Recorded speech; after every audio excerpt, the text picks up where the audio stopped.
everybody. Happy holidays and welcome to Tiger Sidelines on MC22. That is Dave Matter and Gabe DeArmond. I'm Bo Bayman.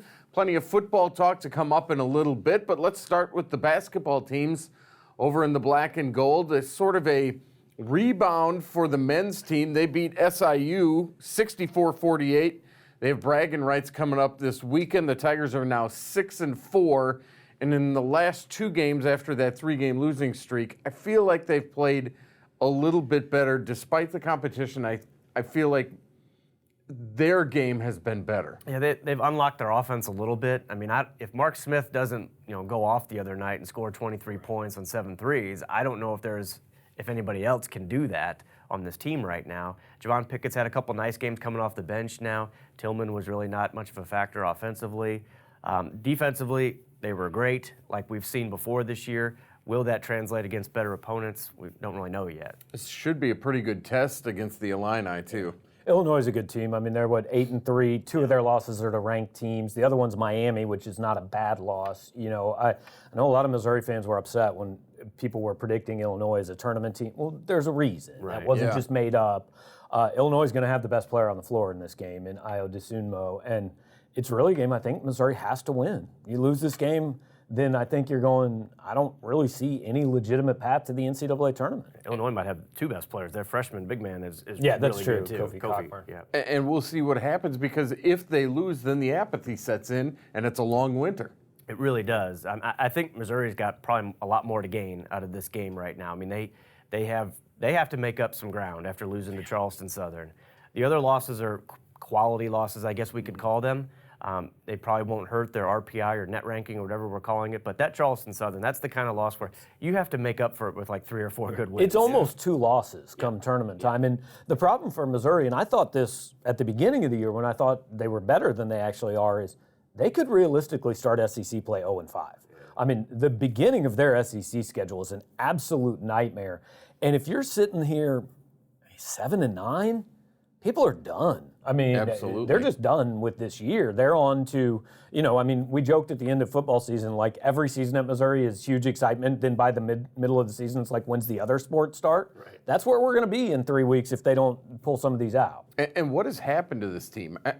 I feel like we were sort of sold a bag of goods with, hey, Drew Smith is going to be the one piece we've been missing. Yeah, and he's been good. He just hasn't been great. And I think they're just so challenged offensively. I mean, they can hold a team under 50, and that's great. But if they're not making shots, or if they have an off night defensively, it's a struggle for them to win, because it feels like when they get down 6 or 7, it's like being down 20. Yeah. And you don't even need to have an off night. You need to have an off 6 minutes, which is what beat them twice. And Konzo likes to say defense gives you a chance to win every game, and it's true, but the complete lack of offense gives the other team a chance to win. I mean, you can't win every game 64-60. It just doesn't work. What does it say about the state of this program right now, Gabe? I mean, I can't figure out where they're going. Yeah, I mean, the recruiting class next year is basically one guy who didn't really have any other options. I mean, and the issue for me is really that it was Konzo Martin telling anybody who would listen, this is a tournament team, this is a top 4 team, we could win this league.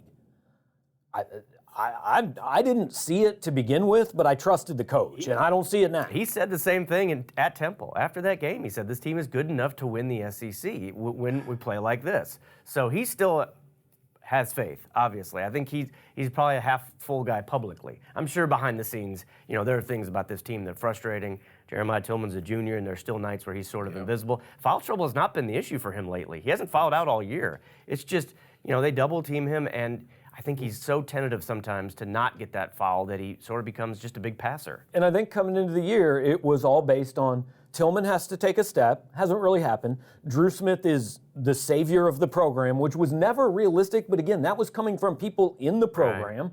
That hasn't happened. They're a good shooting team. Like Pickett's going to take a step. Watson's going to take a step. Neither of those things have really happened. So absolutely. And I think in the Illinois game, we'll get a little bit more of a sense of the rotation, don't you, as we go into the SEC? It changes a lot, though. It really does. I mean, Trey Jackson played a little bit on Sunday against Southern Illinois. He hadn't played before that. Mario McKinney's out of there. Parker Brown hasn't played in a while. So it's hard to say. Mitchell Smith is now a starter for 2 games in a row, and I think he's done okay in that role. Pinson's now coming off the bench. I just don't. I think it's a fluid situation. And when you're changing the rotation every night, it means you've got nothing you're comfortable with. You're searching. Yeah, you're searching, you're looking, you're trying to find something that will work. And people are saying, well, are they still an NCAA tournament team? No way. Not right Not now. as of now. Not now. I mean, I think you have to beat Illinois and West Virginia and keep your head above water through January to be able to have a discussion. Yeah, I would think so. Yeah. Are you thinking maybe like 500 in the SEC? Right now, that's hard to predict that. And Right. that means you got to hold court at home. That's and what you've it gotta, takes. You've got to steal a few on the road. Now, I do think if you look at the net rankings, and those are just an early glance at how teams have done this year based on strength of schedule, they're a lot higher in the SEC than their record would indicate. They've got them ranked above some teams that probably feel like they're having a better season than Missouri right now that haven't really been challenged by their schedule yet. So we'll see. A lot still has to play out. Football team was supposed to win every game it played too. Yeah. And the Charleston Southern game almost becomes like the Wyoming loss for the football team. The Now, Vanderbilt loss. yeah, probably right. worse, yeah. Like one of those. But like you said, you just can't make up for that. Yeah, I mean, it basically means I think you have to be at least 1 game and maybe 2 games better to make the tournament than you would have been, because you get rewards for playing some of these teams they've lost to. Now, you got to win some of them, which they did against Temple, but they will penalize you for that kind of a loss. That is a game that, like, it is from the day you schedule it, even the opponent understands all we're doing is going to lose the game. And it looks a little different at 7-3 rather than 6-4 right now. Absolutely, because you know what, losing to Butler, which right now I think in those net rankings is a top 10 team, that doesn't hurt you. Losing at Xavier doesn't hurt you. Oklahoma doesn't kind of kill a you. toss-up, doesn't kill you. But man, losing at home to Charleston Southern, that's a dagger. Yeah, it is a dagger, no doubt. Let's talk about the women's basketball team. They went on the road. It's getting worse. I know, to take on number 18, number 20, Missouri State. They played a pretty decent game, but come up 7 points short. They're now 3-8 on the year. I mean, and I guess at least, hey, they're better than SLU, so they might be the 3rd best team in the state. But I mean, No, UMKC, they lost to them. right? That's what I'm saying. They're 3rd behind Missouri UMKC State. and Missouri State. Okay, there we go. But I mean, Robin Pinchton seemed to take a little bit of offense at the beginning of the year at everybody saying this was a rebuilding year. Like, rebuilding year would be a huge step forward from where they're at right now. She seems to think, too, that she's using like the Washington Nationals and some other teams that started slow and then to say there's light at the end of the tunnel, but They didn't play in the SEC. No. Where everybody's really good. I mean, those young players, Haley Frank, Asia Blackwell, they may be playing great by February, but they're not probably going to be playing relevant games to where, hey, you need to win this to get on the bubble, get in the tournament. So they're going to be off the spotlight, off the radar, and then, you know, maybe build you up some confidence for next year. But this year seems kind of lost. They will play Princeton, then they will play Illinois. They play that on Friday. They have to get some wins, and they have to start getting some wins in these close games. I mean, the close games are just not winning. They're just not finishing. I mean, and that's the sign of. I mean, to finish games, you need experienced guards. I mean, it's kind of the cliche that they can know how to manage the clock and manage the moments in the right time. And they've got young, complementary players that kind of took a backseat to Sophie for a few years, and now they're on the big stage in the big moments. And then they've got freshmen. So it's not. This is not shocking. The only goal at this point to me is Frank and Blackwell are good the rest of this year, go into next year, giving you a chance maybe to get back into relevant discussion. But I mean, this year's done as far as next year too. They get all those transfers are eligible next year. I mean, they've signed 4, I think. The South Carolina transfer, the Utah State really good guard, the Australian girl. So they'll have I think a better nucleus next year. But you still have to get through this mess. Right. This is sort of an evergreen question because you can ask it every year. This is the time where there's no class. Finals are now over. If this team is going to get better, this is the time to do it. It's hard to get better when the schedule has Mississippi State and South Carolina and Tennessee and everybody coming up. No doubt about it. I just think that Robin, she probably knew this was going to be a tough year. She didn't expect it to be. Yeah, and I think publicly she's the type of coach who is going to kind of grizzle when you say rebuilding year, transition year, because she's proud of what she's built. But I think deep down, of course, you give her some truth serum, and she's like, yeah, this is kind of to be expected to some degree. But I think she's earned the right to build off of this. Yeah, no question about it. All right, when we come back, we'll check your tweets, and then a little bit later on, we'll get into a lot of football talk as it is signing day, early signing day today. We'll talk about that and more on Tiger Sidelines right here on MC22.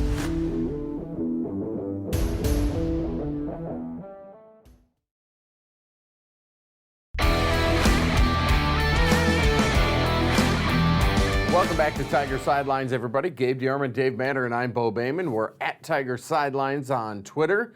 Our first one is from Crypto Brack, who says, who's the biggest a-hole, myself not included, on Twitter? I mean, I don't want to answer that question if I can't include the guy that asked that question. So Yeah, I mute most of those people, so I don't even know. yeah, there's a lot though.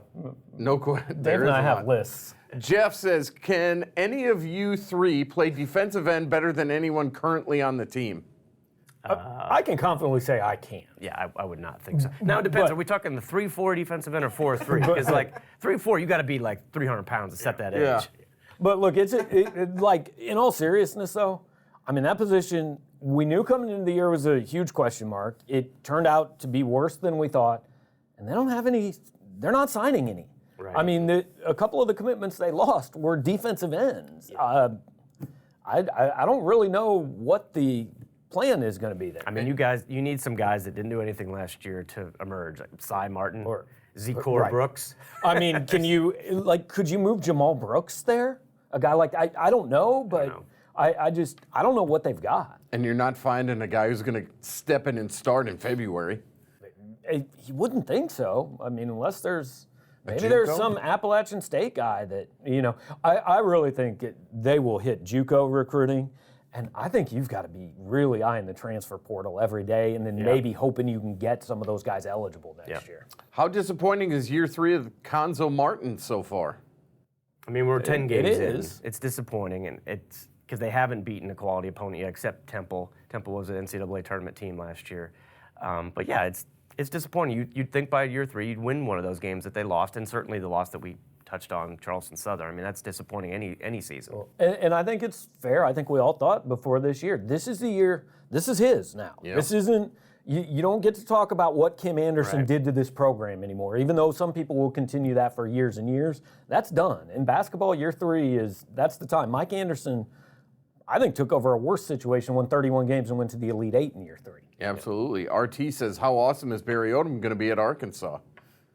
I mean, he's a good defensive coordinator, but they've got a terrible defense. Yeah, that's the thing that's going to hold him back. It's just the talent. But, I think when he just has to focus on football and he won't have all the other stuff that's going to be on Sam Pittman's plate, I wouldn't doubt that he does a really good job down there. Now, we may not see it in the results. I mean, he has to play Alabama, LSU, Auburn, Ole Miss, Mississippi State, Missouri.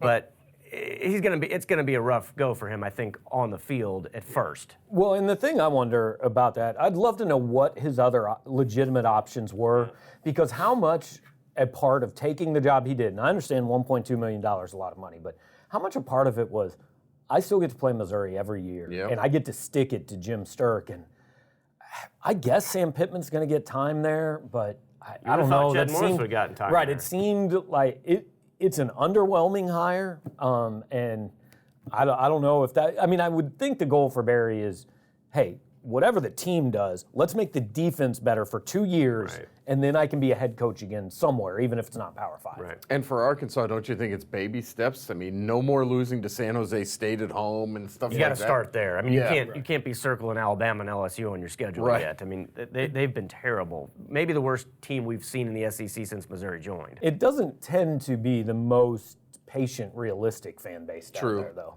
So. What would Chad Moeller recommend Coach Drink have for lunch at G&D Pizzeria? Pizza. I mean, I would assume you Order could, 2 entrees, maximize audible potential. I would assume you could tweet that question to Chad Moeller rather than Tiger Sidelines. Yeah. Personal thoughts on the staff hires at the time of the recording. I mean, Defense looks the same. Yeah, he's kept Brick Haley and Ryan Walters at this point. And Walters, I get it's a little bit surprising to me that Walters stayed, but defense looks kind of the same. Offense is Appalachian State guys and a guy from UAB, which I'm not going to pretend to know anything about any of them. I think I think it's fair to say it's a little underwhelming considering they got $5.2 million to spend, and you don't need to hire an offensive coordinator or a quarterbacks coach. So I thought they maybe would go out on the market and get somebody a little bit bigger name. That's fine. You don't need big names as assistant coaches. I mean, Gary Pinkel proved that. They won here with a bunch of Toledo guys, as he likes to say. I just thought maybe they could go out there and get somebody that would resonate with the fans a little bit more. And I guess they still could, after bowl games, but they're going to be position coaches, not coordinators, so they're probably not super big names. I do find it a little interesting, though. I mean, basically, it's appearing to me this hire is, come fix our offense. Right. Like, we think our defense is fine, and he's keeping more than half the staff. Now, what you've lost is the guy that, if not in name, really was the defensive coordinator. Yeah, we'll find out how much Barry had to do with this defense, and as opposed to Ryan next year. I mean, maybe Ryan's freed up now without Barry around and say, hey, I can do some more things I want to do. I think they can make us better. And the defense was good, and I think on that defense, safety was probably, outside of a game or two, the best position. Yeah. Well, linebacker, I guess they were awfully good. Let's talk, too, about how much pressure goes on the offense and the offensive play caller right away year one. Well, here's what I love about him being the offensive coordinator. There's no one else to blame. Right. Yeah. After games, when fans are mad at the guy calling the plays, Derek Dooley can't be a fall guy. It's not Josh Heupel's fault. This is all the head coach. And I think they're going to be more competent offensively because this guy has a plan. Like his whole career, his whole sales pitch is built around the system that he's building. Whereas the last offensive coordinator, he literally called his offense Wikipedia because he didn't know what he was going to do and just add to it every day. And we all laughed and thought it was funny. And then this year, I still think it's funny if you want the truth. And it works when you got an NFL starting quarterback back there. But then the next year, all of a sudden it's like, oh, they're back to Wikipedia. They don't know what they're doing. So I think that should give everyone some comfort knowing this guy will have an offense that he knows what its identity will be. Absolutely. All right, thanks for all the tweets. Don't forget you can hit us at Tiger Sidelines. We'll take a break. We'll talk more football and more about signing day when we come back right here on MC22.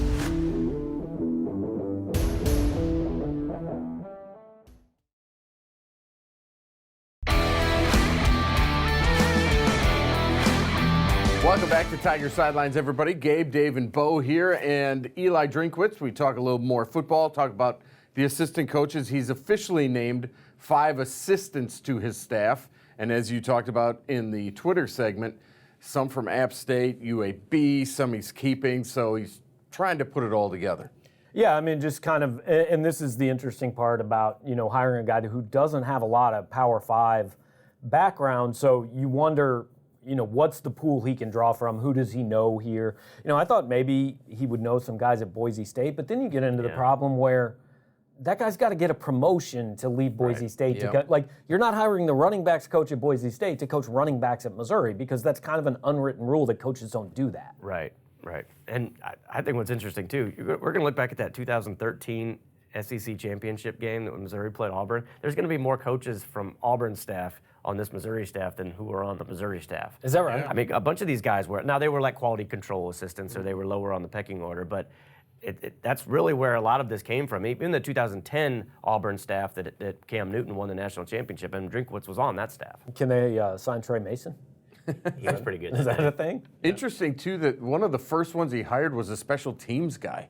Yeah. I mean, not that the special teams were anything special at Missouri, but... Well, and App State was very good in special teams. And so I'm interested to see with a guy who this is what he does and what he's always done. I talked to somebody that covered App State, and he said, if you talk to Eric Link about special teams, you will learn things that you didn't realize about special teams. Missouri had a dedicated guy to it the last couple of years, but it wasn't really his background. But also, I think Missouri fans are talking about the special teams this year like they were the special teams last year. The only major problem with special teams this year was they couldn't make a kick, and that's not coaching. Andy Hill didn't tell McCann to miss kicks. Their return teams were better. Their coverage teams were fine. I thought Tucker McCann was a better punter than kicker. So I don't think it was a big issue. I didn't think special teams didn't win them many games, but it didn't lose them any. It's interesting, too, they have signed a kicker in the early signing class, kid out of Indiana who their own football program called him the golden leg or something like that. Signing kickers is just such a crapshoot. Yeah. I mean, the best kicker we've ever seen here was a walk-on from the diving team. Yeah. And almost exclusively until McCann and Corey Fatoni. When Missouri offered a kicker a scholarship out of high school, it almost never went well. Right. It's just impossible to project. Yeah, no doubt. Let's talk a little bit more about the signing class. When you come in as a new coach, some of the stuff is just to keep the guys who have already committed. Some of those guys will go with Barry Odom to Arkansas. We've already seen that today. There's a lot of moving parts today, isn't there? There are, and it seems like Drinkwitz's priority is just getting the guys that were committed, keeping them on board. Now, he's going to lose a few. That's already clear by the time we're taping this. But it doesn't seem like they're going out and trying to find new guys to add to this class on this signing day. They still have the February date to be able to do that, and I think they need to, especially some positions more than others. But this is more about maintaining what was already there. Yeah, which again, one of the things when you hire a guy from App State, how many guys are on his commitment list that can come here? I mean, Barry Odom, I can't remember if he brought anybody from that was committed to Memphis. I don't think I don't really. Well, I guess he didn't because he was already at Missouri. Right, yeah. But the weird thing to me is Rick Haley was the first guy they've kept, and like 2 of the decommitments are defensive linemen. And so that struck me as a little bit weird. There's 2 offensive linemen that I expect are going to end up with Brad Davis at Arkansas. Running back this morning flipped from Missouri to Arkansas, which it came out of the blue, so we don't really know why, but this is what you sign up for when you make a coaching change 10 days before signing day. If this was not expected, then somebody at Missouri doesn't understand the process. Right. And the flip side of that, this class was ranked in like the 60s? So you're not losing anybody to where you think, oh, there goes the program, let's call it quits. Yeah. So that's the positive side of it. But the downside, you're right. You have to know going into this, hey, this could all crumble apart. Just because that's what happens when you make a coaching change. And I think you can survive. Numbers are such in recruiting. You can survive a bad year. Right. I mean, you can have one class that ranks 58th in the country.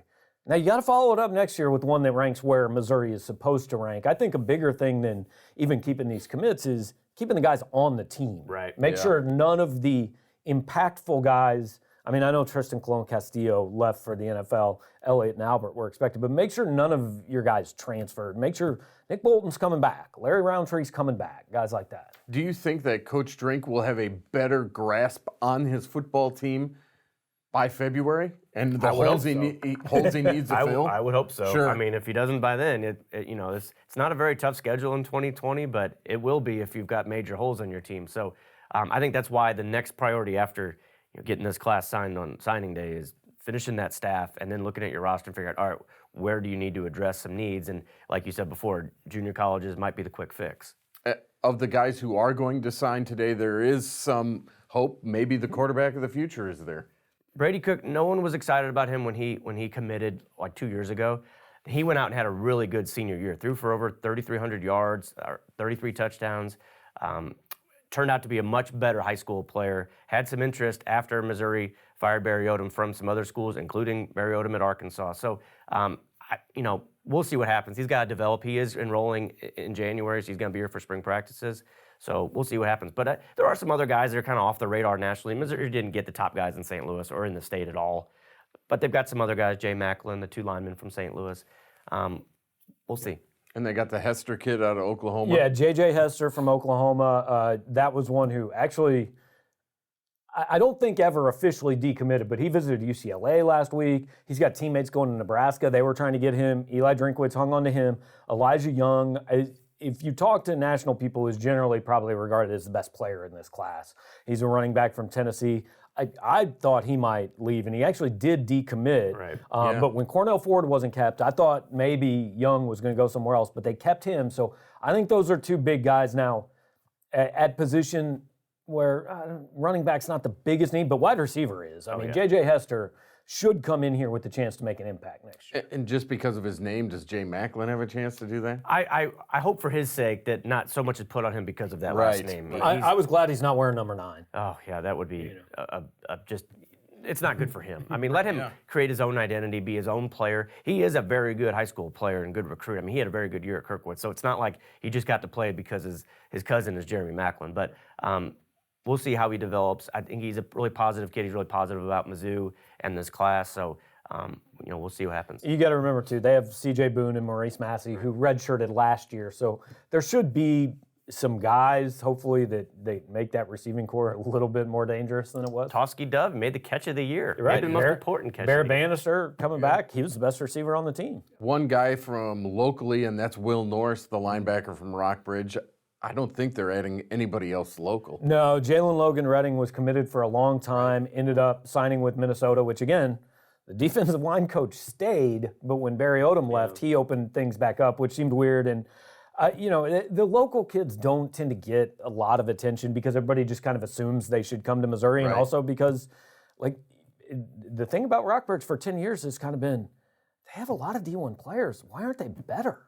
Why are they 3-7 with two Power 5 players on defense? And that's what they went this year. Just wrapping things up, number 18 Wrestling won at Buffalo, 28-11. They're 3-2, and they keep their streak in the MAC going. Up next, they will travel to Fort Lauderdale for the South Beach Duels. That's pretty nice. Old Dominion, Cornell, NC State, Lehigh, also there to take on Brian Smith's team. That's a nice way to spend the holidays down at the South Beach Duels, no doubt about it. Yeah. That's going to do it for this edition of Tiger Sidelines, and I believe that could be the last one of the year. I think so. We'll have a lot to talk about when I'm we not come trying back. to come on Christmas Day, no offense. No doubt about it. So we will see you in 2020. Thanks to everybody for watching. Thanks for the guys behind the scene. There's Brian and Bill and Matt. We want to thank Dave Matter and Gabe DeArmond. I'm Bo Bayman. We'll see you next time on Tiger Sidelines right here on MC22.